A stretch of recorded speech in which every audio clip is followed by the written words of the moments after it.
Somos parte de la familia de los pastores Kucharenko y todo el resto de esta familia larga, hermosa, que el Señor ha puesto acá durante tanto tiempo en esta ciudad tan linda de Paraná, Entre Ríos. Amo a los enterrianos, me gusta la gente, me gusta el carácter, me gusta la personalidad, son personas muy lindas. Yo me suelo enganchar no con todos, pero hay ciertas provincias de Argentina y del mundo que me atraen, que me gustan. Pero Paraná es una de ellas. No solo digan al pastor porque vamos a tener problemas. Pero, pero me gusta estar con ustedes, son gente linda y esta mañana estamos más que bendecidos, más que felices de poder estar aquí compartiendo esta ocasión. Desde agosto del 18 que regresamos de nuestra misión, dejamos la misión que estábamos realizando allí en Italia y aquí estamos de vuelta en Argentina. No de vacaciones, estamos trabajando quizás más que antes, trabajamos como pastores, estamos en una iglesia que en su conjunto tiene 22 pastores y en la iglesia local tiene 8 pastores. Y nosotros somos los que nos encargamos de los más de 60 adultos mayores, tenemos cerca de 250 adultos mayores y es un trabajo muy intenso, lindo encontrarnos gente de nuestra edad. Y compartimos tiempos preciosos y ellos tienen tantas experiencias, tanta vida y tanto para dar y tanto para compartir. Para nosotros es un deleite estar allí. Claro que es muy empeñativo, como diríamos en Italia, mucho esfuerzo porque cada vuelo tiene su necesidad, sus propias dificultades, tanto en lo físico, en lo social y demás. Pero ahí estamos y muy felices de esta nueva comisión, aunque conscientes, como estaba hablando estos últimos días con el pastor Carlos, conscientes que no vamos a terminar ahí. Conscientes que en cualquier momento se abre la puerta y habrá que transitar otro camino, dejar lo que estamos haciendo y dedicarnos a hacer otra cosa en otra dimensión. Y eso a mí me gusta porque, como suelo decir, yo soy un adicto a la adrenalina. A ver si entienden lo que digo, ¿no? Hay adictos a muchas cosas. Pues yo soy adicto a la adrenalina. A mí me gusta cuando la adrenalina se despierta y me potencia, me motiva, me desafía. Cuando estoy en stand-by así, que está todo igualito, ¿viste? 1 año, 2, 3 años, 4, 5, me preocupo. Digo, acá hay algo que no funciona. Entonces yo soy adicto a la adrenalina, a los cambios, porque los cambios me hacen depender no de mí, ni de mi capacidad, ni de mi seguridad, ni de mi economía, ni de mi fuerza, ni nada. Me hacen depender de Dios, ¿no? Y a mí me encanta eso. He aprendido, le decía hace un momento nada más ¿cómo es? Aníbal, no, Osvaldo le decía que nosotros aprendimos a vivir a los 58 años, ¿no? Hace 20 años atrás, Dios nos llamó para dejar todo lo que habíamos hecho en Argentina y empezar por debajo del nivel del cero en Italia sin saber una sola palabra en italiano. Y aprendimos, y crecimos, y alcanzamos cosas tremendas, y bueno, extraño muchas cosas de Italia, y estamos deseosos de volver, porque hemos dejado más de una comunidad allí, y hemos hecho cosas tremendas. Y a mí me encanta eso, me gusta no confiar en mí mismo, yo soy un hombre falible, tengo muchos errores, me equivoco mucho, no sé usted si se equivoca o no, pero tenemos muchos errores, y en muchas ocasiones, como le decía días atrás a alguien de la familia, yo he tenido que pedir muchas veces perdón, pero muchas veces tuve que pedir perdón y arrepentirme y cambiar. Pero he aprendido una cosa en la vida, que pedir perdón no es un fracaso, sino que es crecer. Cuando uno se da cuenta de que cometió un error y pide perdón, quiere crecer, está dispuesto a crecer, corregir y seguir creciendo. Y me he dado cuenta de otra cosa, que solamente nos equivocamos los que estamos dispuestos a hacer cosas. Los que no hacen nada nunca se equivocan. Y yo estoy dispuesto a seguir equivocándome. Y si hiciera falta, estoy dispuesto a seguir pidiendo perdón. No sé usted si es una persona que ya está, ya llegó, que piensa que ya está, que ya hizo todo. Le digo que si usted tiene mi edad, estoy en 78, todavía le faltan 2 para ir a Josué y pedirle que le dé la montaña. Así que si tiene 78 como yo, prepárese porque le faltan 2 para ir a conquistar la montaña. Y si está por debajo de mi edad, ni piense. Está alistado, si no está en el ejército, a pleno, Yo tengo nuestros nietos que están viviendo en Israel, tengo parte de la familia en Israel, mis nietos están haciendo el servicio militar, pero una vez terminado el servicio militar, todo el mundo es parte de la reserva. Y apenas hay problema, la reserva está activa. Hay que ver cómo está la reserva, es una cosa muy interesante de ver. Y si usted no está en primera línea, porque si le dejamos la primera línea a los jóvenes, esté seguro que usted es parte de la reserva.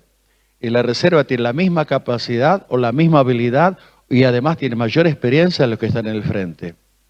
Así que si todavía no llegó a los 80, prepárese porque en cualquier momento lo llaman para que vaya a conquistar la montaña. ¿Sí? Y si nunca se equivocó y nunca tuvo que pedir perdón, entonces usted está a riesgo, porque usted nunca hizo nada.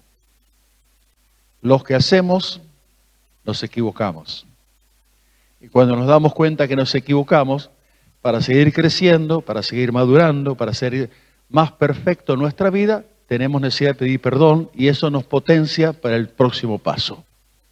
¿Van por ahí ustedes o están en otro lado? Creo que estamos alineados, ¿no? Estamos alineados en esta realidad que todos participamos de una u otra manera. Muy bien, en esta mañana, ahora que tengo más tiempo y que ya no tenemos que correr con el segundo culto, pues ya estamos en el segundo culto, voy a utilizar algo más de tiempo. Entonces, voy a hablarles de una cosa que a mí me llama poderosamente la atención y el título que he intentado ponerle a este mensaje es el condicionamiento de la mente. Porque la mente nos condiciona, ¿verdad? Cuando nosotros le damos lugar a la mente, en Italia hay una frase muy fácil, muy interesante, que dice, la mente miente. Claro, en español no dice nada, pero los italianos nos cae perfecto. La mente, mente. En italiano cae perfecto, la mente, mente.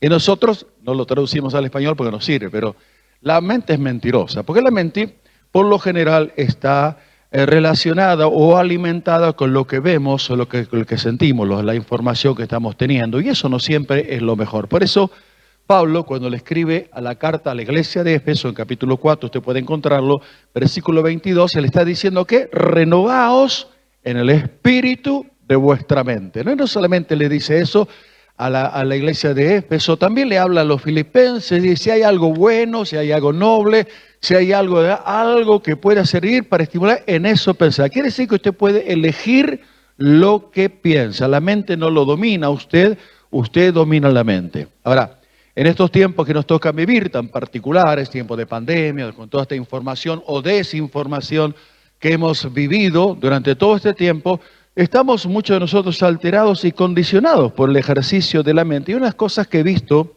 con mucha frecuencia, cómo la gente pone la mente al servicio de la circunstancia o de las emociones. Y entonces, cuando usted pone la mente al servicio de las circunstancias, usted le dice a su mente, decime por qué estamos pasando esto que estamos pasando.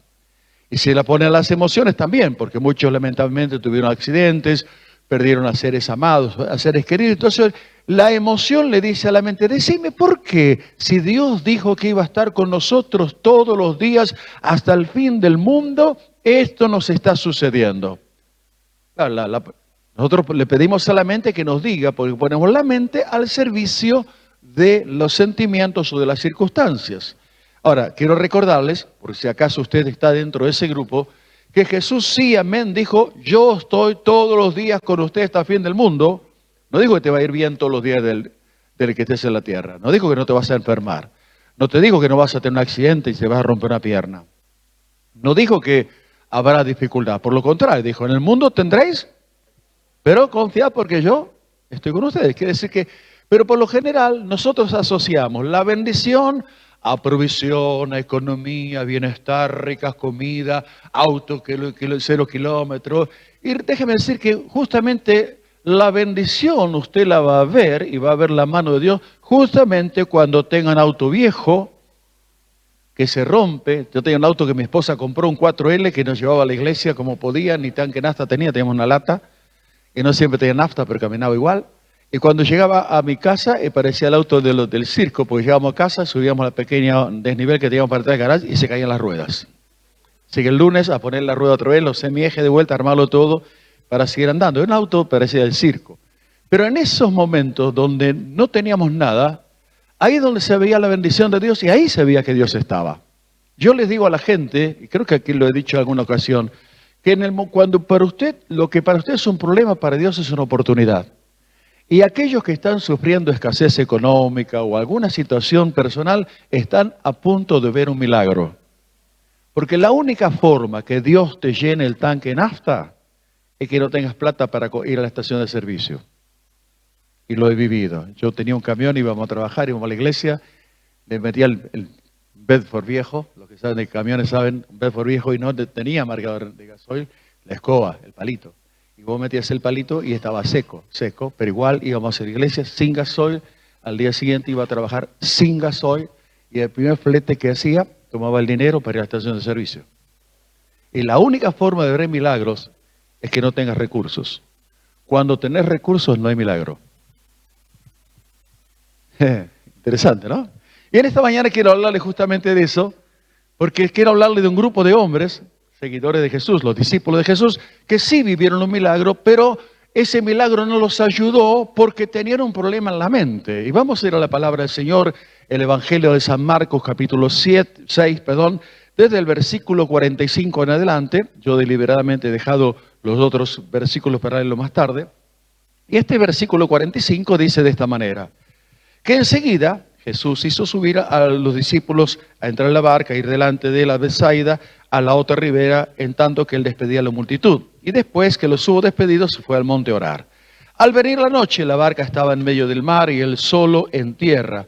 Y viéndoles remar con gran fatiga, porque el viento les era contrario, cerca de la cuarta vigilia de la noche vino a ellos andando sobre el mar y quería adelantárseles.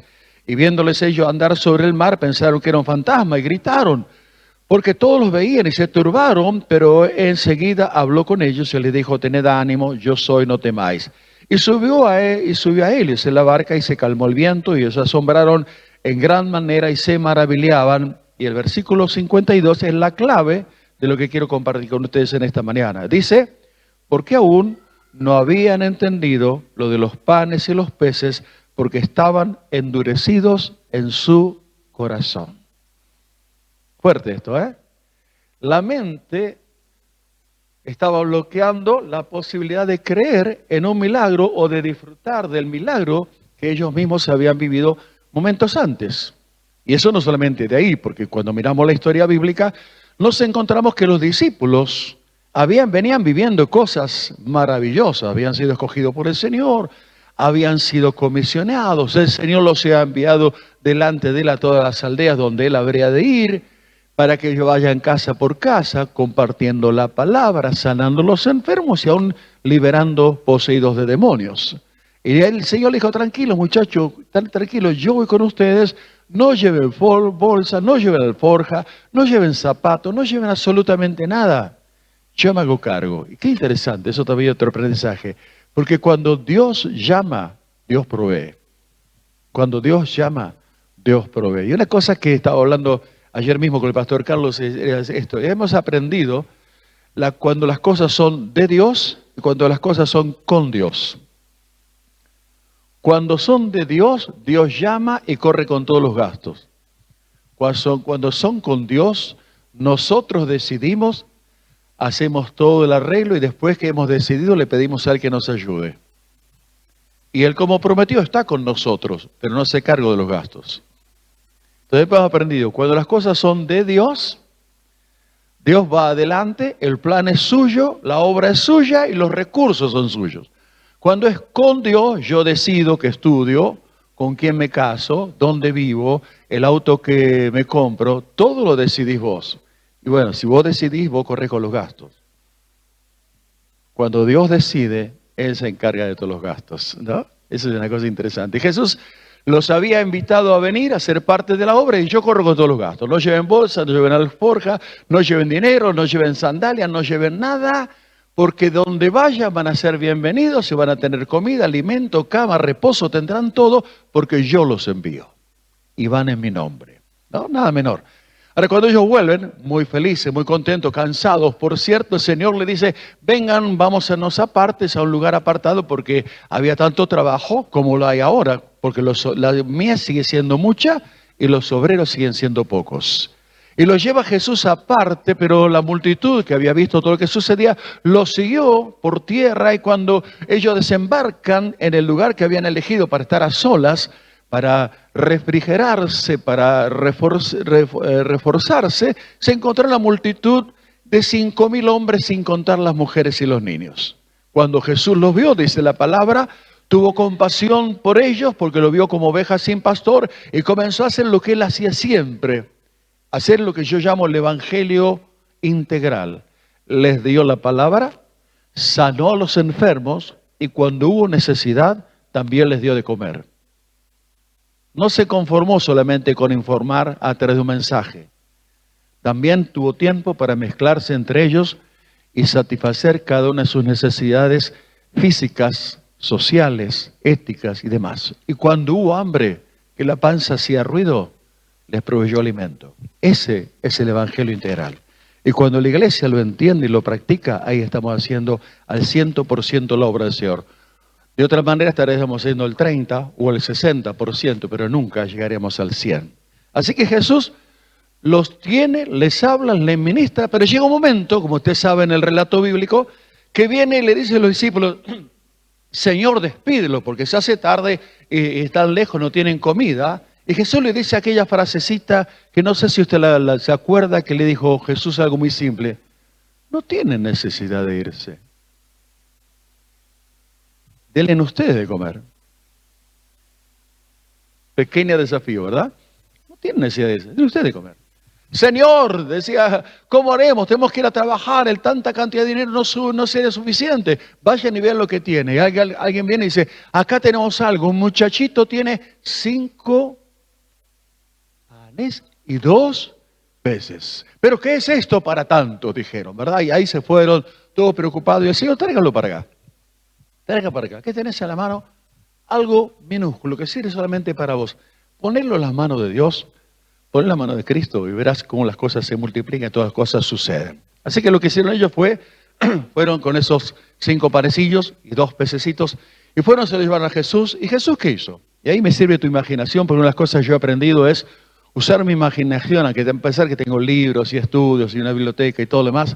A mí lo que más me ayudó en la edificación personal de ver los detalles es cuando yo le doy libertad a mi imaginación y me traslado a ese lugar. En mi imaginación va a ser partícipe de todo. Y aunque tengo la bendición, como decía esta mañana, de la misma manera que Ana María y Carlos, conocemos la zona porque hemos frecuentado, tenemos una hija viviendo en Israel, conocemos el tema, el lugar, pero mi imaginación supera a lo que veo cuando voy allí al mar de Galilea o a Capernaum. Mi imaginación me lleva a ver qué pasó. Porque yo veo a Jesús con sus 12 discípulos, le traen los palos, él los toma, los bendice y los reparte y se lo da a los 12. Y eso es donde empieza el gran problema. Porque ¿qué tenía Jesús en la mano? 12 discípulos, 5 panes y 2 peces. Yo veo una cosa interesante, que la multiplicación no se operó en las manos de Jesús. La multiplicación se operó en la mano de los discípulos. Hombres que no tenían historia, no tenían nada, la multiplicación se generó ahí. Y la cosa más interesante, que cuando empiezan a dividir lo que tenía Jesús en la mano, tenía 5 panes, se lo dio a 12 personas. ¿Cuánto pan le dio a cada uno? 5 panes dividido 12, ¿cuánto es? Menos de medio pancito a cada uno. Y 2 pececitos, que serían como 2 pejerrey de unos 25 centímetros cada uno, le dio un pedacito de pez a cada uno, de pescado. ¿Cuánto sería en volumen, en superficie? Cuando es el cálculo, le dio más o menos 4 centímetros de pescado a cada discípulo. Y se fueron, tenían delante de sí una multitud de 8.000, 9.000, algunos hablan de más, de 10.000 personas, una multitud, y tenían eso tan pequeñito, imagínense, tenían 3 dedos de pejerrey o de lo que fuera, de pez, y un pedacito de pan. ¿Y qué es eso? Y ellos, vayan y denlo. Entonces yo me imagino a los discípulos, ¿no? Con un pedacito así de pescado en la mano izquierda y en la mano derecha un pedacito de pan. Se acerca el primer grupo, que podía ser de 50 o de 100, porque Jesús lo había hecho sentar de esa manera, entre 50 y 100. Se acerca por el primero, que el hombre está así, con hambre, expectante, ¿no? Y se acerca el discípulo con 4 centímetros de pescado. ¿Qué hago? ¿A quién elijo para dárselo? Porque el primero que se lo coma se terminó. Sin embargo, sucede algo interesante, porque le da la primera parte de pan al primero, tómala en su mano y el pan sigue siendo la misma medida. Le da pescado y sigue siendo la misma medida. ¡Wow! No se terminó. Va al segundo, le ofrece pan, lo mismo, el pescado, la misma cantidad. Va al tercero, le ofrece otra vez pan y pez, la misma cantidad. Va al cuarto, al quinto, al sexto, va al décimo, y él sigue dando pan y pez o pescado y siempre tiene la misma cantidad. Termina con el primer grupo de 50 y va al segundo y tiene en la mano exactamente la misma cantidad que había recibido originalmente de las manos de Jesús. Y va al segundo grupo, otros 50. Y se repite la misma historia. Le da al primero y no se acaba. Y le da al segundo y no se acaba. Y así sucesivamente le da a cerca de 800 personas. Cada discípulo tenía que darle por lo menos a 800 personas. Cerca de 20 grupos diferentes. ¿Sí? Y no se terminaba. Y cada vez que se movía, el milagro se iba sucediendo y sucediendo y sucediendo y sucedió. Y se multiplicó el milagro 9,000 veces. Porque tenían comida para uno, y el milagro alcanzó para 9,000 o más.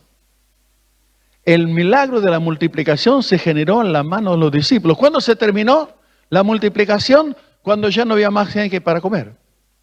Me imagino cuando llegó al último, ponerle con los discípulos de 800 personas para repartirle, cuando llegó el número 800, le da al último y se da cuenta que no hay más. Ahora sí que no hay más. No se multiplicó más. ¿Por qué? Porque no había más necesidad. Pero el milagro no termina ahí, porque la cosa interesante, que Dios hace cosas muy interesantes, es que vuelve otra vez para estar junto con el Maestro, con el Señor. Y este aquí que el Señor tiene preparadas 12 cestas. Segunda tarea. Ahora pasá por donde fuiste y recogé lo que sobró. ¿Cómo que sobró? Si me diste 4 centímetros de pescado, ¿cómo es que sobró? ¿Y cómo es si yo le di a cerca de 800 personas? Y ahora tengo que ir a buscar lo que sobró. ¿Y la gente se sació? Sí, la Biblia dice que se sació. Y recogieron otra vez 12 cestas de todo aquello que sobraba. Lección. Cuando Dios multiplica, no tiene lo que sobra. Cuando Dios te provee, sé cuidadoso con lo que administras. ¿Sí? Porque no es una cosa menor. Lo que Dios te da como provisión, hay que saber administrarlo. Y aún hay que recoger lo que sobra. Así que ellos habían vivido una experiencia tremenda. Terminado esa experiencia, el Señor los comisiona, como habíamos leído, que vuelvan a su casa. La base Capernaum era la base operativa de Jesús cuando estuvo sobre la tierra, en la casa de Pedro más precisamente. Y ellos vuelven, suben a la barca y están navegando y empezaron con problemas. El viento le era contrario y empezaron a remar, bajaron la vela porque ya no había forma de navegar con la vela, el viento era contrario.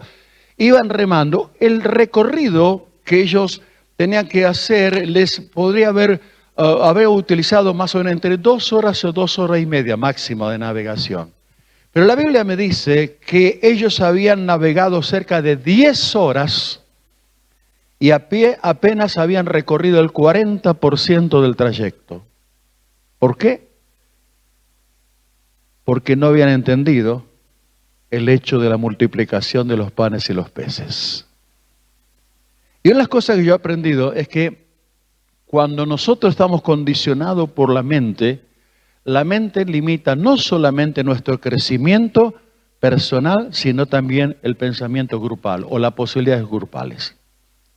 Porque alguien que tiene un pensamiento negativo, quiera o no, lo transmite a los demás. Nosotros somos personas que no vivimos en una isla. Todos nosotros tenemos una comunicación de una u otra manera, no siempre verbal, pero lo comunicamos a través de acciones.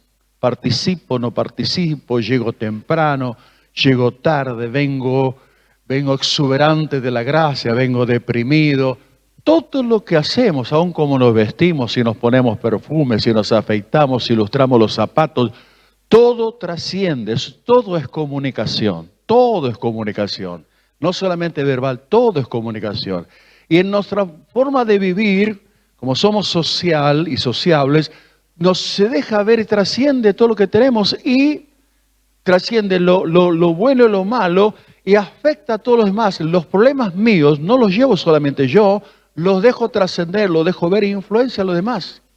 Y ahí los que estaban en la barca, a causa de ese problema que tenían, los 12 estaban en la misma situación, a pesar de algo muy fuerte, porque si bien es cierto, como habíamos visto, el milagro había sucedido y estaba allí el Señor y quedó la multitud satisfecha volviendo no a su casa afuera, pero ellos llevaban en la barca el resultado del milagro, porque cuando usted piensa en las 12 cestas que habían recogido de lo que sobró de la comida, ¿a dónde cree que fue a parar? Era el alimento para los 12 discípulos. Así que todos los 12 discípulos, cada uno agarró su canasta para hacer partícipe a la familia que había quedado en el punto de referencia en Capernaum. Llevaba una cesta cada uno y estaba en el barco. Así que ellos, a pesar de que estaban en una situación difícil, contra viento, pero delante suyo estaban las 12 cestas que evidenciaban que hacía un minuto nomás, un momento, habían sido parte de un tremendo milagro. Pero a causa de la dureza del corazón, porque no habían entendido cómo funcionaba, eso les impidió crecer y no tuvieron la fuerza, no tuvieron la capacidad, no eran ignorantes. Cuando usted va a la zona de Galilea, se da cuenta que la mayoría de las personas viven del mar. Su vida es el mar, su alimento es el mar, el negocio es el mar. Todo gira alrededor del mar, de modo que eran buenos marineros y eso que les sucedía no era un obstáculo para que pudieran llegar sin mayor problemas, porque eran buenos navegantes, al destino. Pero sin embargo, se sintieron limitados, condicionados mentalmente para echar mano a los recursos, a las habilidades, a la experiencia que tenían para alcanzar su objetivo. Y sabe que en la vida espiritual pasa exactamente lo mismo. Muchos de nosotros, no es que no conocemos la palabra, tenemos experiencia, hemos vivido milagros, Dios ha tocado nuestro cuerpo, nos ha tocado la familia, ha hecho un montón de cosas, tenemos habilidades, tenemos recursos, tenemos medios, pero cuando mentalmente estamos bloqueados, condicionados por nuestra mente, porque no hemos asumido en nuestro corazón los acontecimientos, todo lo que sabemos no lo podemos utilizar. ¿Y saben cómo yo vivo a la iglesia en estos días? A muchos de mis hermanos que amo en esa condición. No es que no saben, no es que no tienen, no es que no pueden.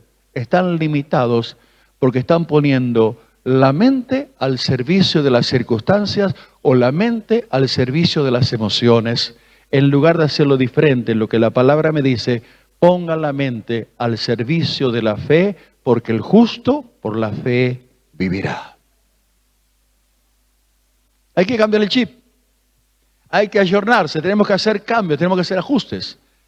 Ahora, es muy fácil caer en esta trampa que el enemigo nos está tendiendo porque realmente vivimos en un momento difícil, no tenemos liderazgo, nuestro liderazgo nacional y mundial está en crisis y estamos esperanzados que la ayuda venga desde afuera, cuando la realidad es que todos los recursos que usted y yo como hijos de Dios tenemos y como iglesia los tenemos adentro, no los tenemos que esperar, los tenemos que sacar. No soy de aquello que le diga, que me gusta decirle que tenés a tu lado, no lo esperes, sacalo. Pero deberíamos hacer así, no esperes recursos de afuera. Las soluciones no vienen de afuera. Las soluciones no van a venir de los políticos, ni de los economistas, ni los doctores. La solución la tenemos adentro, porque vos y yo somos la morada del Espíritu Santo. El Señor dijo, el Padre y yo vendremos y haremos morada en vosotros. ¿Está? Tremendo, ¿no? A veces discuto con la gente porque me dice, espero en la iglesia, voy a la iglesia para encontrarme con Dios. Y yo le digo, me parece que cambiar el chip, ahí no funciona. Vos no podés ir a la iglesia a encontrarte con Dios. Yo creo que la iglesia es como la novia, y la iglesia, el físico, el espacio físico, el edificio, es el lugar donde yo voy a encontrarme con el novio. Porque el novio también viene y frecuenta este lugar, pero no se queda en este lugar. Cuando usted dice voy a la iglesia para encontrarme con Dios, es bueno, una cita que puedo encontrarme como el novio en el parque, en la cafetería o en la casa de un amigo. Encontrarme con mi amado, ¿sí? Es el lugar que nos frecuenta, un lugar apto para tener una relación con mi amado. Pero el Señor no vive acá. El Señor vive con vos. Y cuando vos te vas, Él también se va. Cuando vos venís, Él viene, porque quiere encontrarse con vos. ¿Está? Y Él viene, hace fiesta con nosotros, pasamos este tiempo lindo de intimidad con Él, pero cuando nosotros nos vamos, este lugar es un lugar solamente que sirve para que estemos sentados escuchando palabra de Dios, nada más. Pero Dios no está acá, Dios está con vos. Entonces la solución a los problemas no vienen de afuera, vienen de adentro. Solo que tenemos que cambiar la orientación y empezar a orientarnos de forma correcta. Creo que una de las cosas que más necesitamos es tener lo que yo llamo un buen diagnóstico. Nosotros el último jueves fuimos al hospital con mi esposa porque ella tiene problemas respiratorios, que en definitiva vimos que tampoco eran respiratorios, sino combinado con un problema cardiológico. Por eso, entre los problemas respiratorios, cardiológicos y tiene operado los pies y las rodillas, es casi cibernética mi esposa. No podría subir acá fácilmente, le costaría muchísimo. Pero lo que nosotros hicimos, fuimos al hospital y nos dieron un diagnóstico. Salió una página con todo el diagnóstico. Gracias a Dios, en el cuarto al lado estaba el médico. Golpeamos y dice, espera que te atiendo. Entonces el médico vio el diagnóstico y dice, estás bien, tenés todos los valores bien, tenés un poquitito acá, un poquitito acá, y nada más, si sigue adelante, sigue con esta medicina, sigue esto, te va a ayudar, en todo caso, si te van a andar al cardiólogo para que te cambie un poco de medicina. Lo que nosotros necesitamos en estos días es lo que hacemos generalmente cuando vamos al médico, diagnóstico. Y si vamos a un técnico para que haga una radiografía, una tomografía, algo, nos da resultado diagnóstico y lo llevamos al médico de cabecera. El médico de cabecera lo evalúa, ve los valores, hace las mediciones y todo lo que hace es nos aumenta la medicina, nos reduce la medicina, nos cambia la medicina, pero no hace nada más que orientarnos. Todo lo demás lo hacemos nosotros.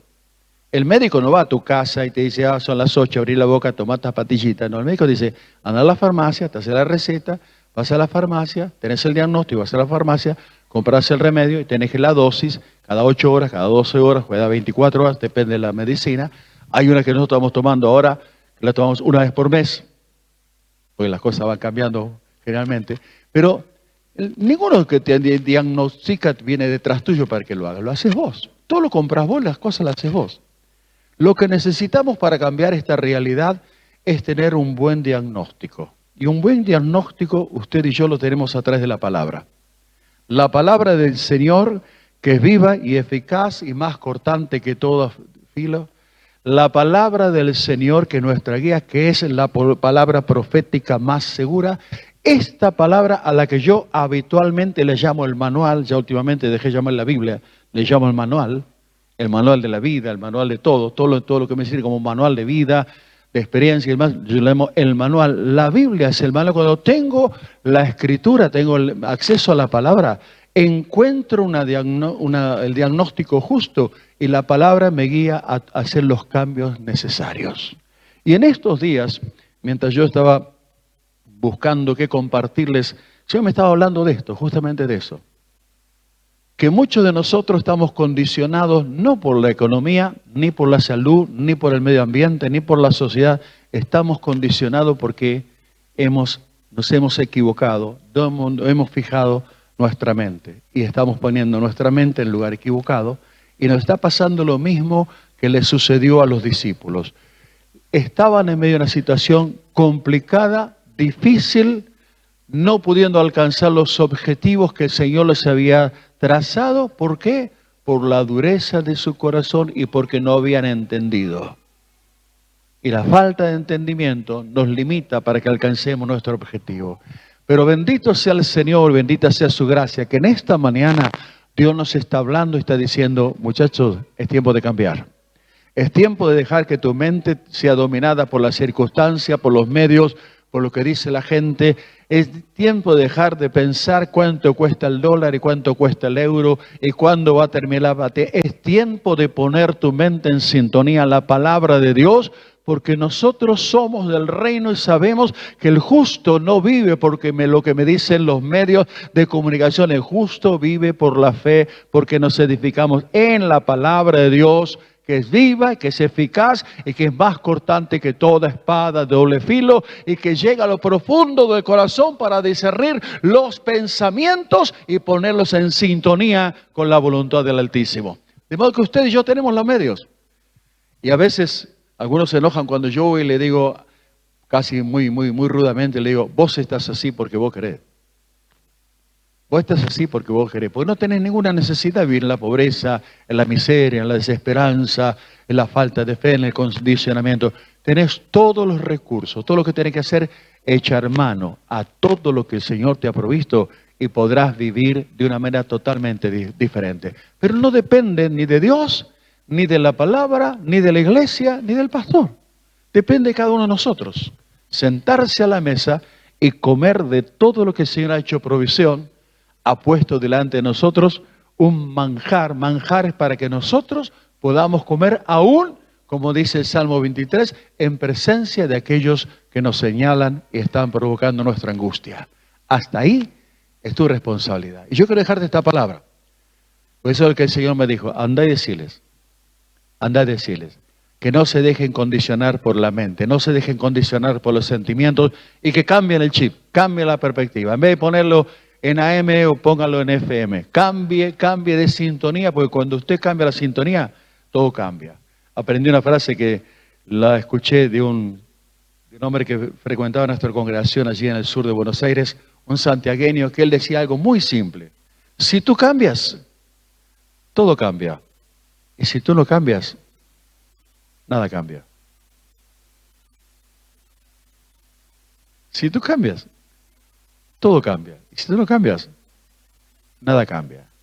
Y lo que tenemos por delante es fabuloso, hermano. Estamos viviendo tiempo, a mí me encantan los problemas, me encanta porque si hemos llegado a hacer cosas para Dios, fue siempre cuando no teníamos nada. Cuando estábamos de última, que rascábamos el último fondo de la olla, metíamos la mano en el bolsillo y parecía que no llegábamos nunca al fondo, no encontrábamos nunca nada. Ahí es donde veíamos milagros, provisión, recursos. Ahí es donde creció nuestra fe, ahí es donde los temores desaparecieron. Ahí fue. Y yo creo que muchos de ustedes están como yo, como supimos estar. Y ahí está donde está la bendición, la gracia y el poder de Dios para estos días que corren. Quiero dejarle esto como un desafío.